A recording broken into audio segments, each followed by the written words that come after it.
திருவள்ளுவரின் வழியில் வாழ்ந்து வாழ்வின் உன்னத நிலையினை அடைய திருக்குறளோடு நாம் என்னும் இந்த நிகழ்விலே இணைந்திருக்கின்ற உங்கள் அனைவருக்கும் முதற்கண் வணக்கம்.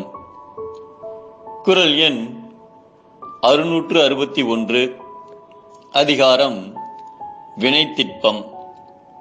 19ஆம் நூற்றாண்டில் அமெரிக்காவின் இண்டியானா மாகாணத்தில் மில்டன் ரைட் என்பவர் வசித்து வந்தார்.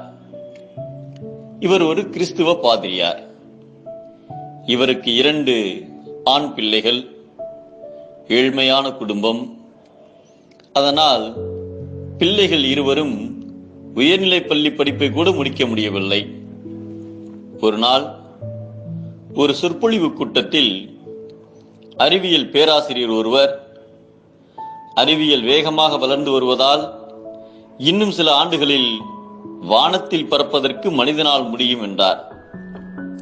அன்று மாலை மில்டனும் வானதூதர்களுக்கு கூட பறக்கின்ற ஆற்றல் உண்டு என்று தன் பிள்ளைகள் இருவருக்கும் தெரிவித்தார். அக்குழந்தைகள் இருவருமே பறவைகள் பறக்கும் அழகை பார்த்து வியப்பதில் அலாதி பிரியம் கொண்டவர்கள்.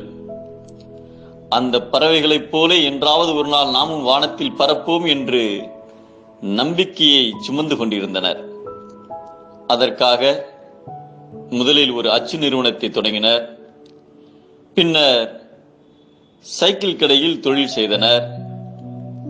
தங்களது கனவை நனவாக்க எப்படியாவது பறந்து காட்ட வேண்டும் என்ற மனதில் கங்கணம் கட்டி கொண்டனர்.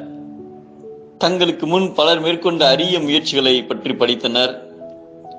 பின்னர் அந்த முயற்சிகளால் பெறப்பட்ட அறிவினை கொண்டு வெவ்வேறு கோணங்களில் சிந்தித்து 1899ஆம் ஆண்டு வானில் பறப்பது பற்றிய வேலைகளை தொடங்கினர். முதலில் சிறிய வடிவில் இயந்திரம் ஒன்றை தயார் செய்து 4 ஆண்டு உழைப்பிற்கு பின்னால் 1903ஆம் ஆண்டு டிசம்பரில் அவர்களது முயற்சி வெற்றி பெற்று வானில் பறந்து காட்டினர். அவர்கள்தான் இன்று நம் அனைவராலும் ரைட் சகோதரர்கள் என்று அழைக்கப்படும் ஆர்வில் ரைட், வில்பர் ரைட் ஆவார்கள். தங்களது விடாமுயற்சி மற்றும் மன உறுதியால் முதன்முறையாக விமானம் செய்து அதிலே பறந்து காட்டியவர்கள் என்ற பெருமைக்குரியவர்கள் அவ்விரட்டையர்கள். ஒரு செயலை செய்வதற்கேற்ற உறுதி என்பது அதை செய்பவருக்கு உள்ள மன உறுதியே ஆகும். மன உறுதி மட்டும் இருந்தால் மற்றவையெல்லாம் தானாக வந்து சேரும் என்பதை வினைத்திட்பம் என்பது ஒருவன் மனத்திட்பம், மற்றைய எல்லாம் பிற என்கிறார் நம் தெய்வப்புலவர் திருவள்ளுவர். தோல்வியின் ஆரம்பம் மனவிரக்தி, வெற்றியின் முதல் படி மன உறுதி.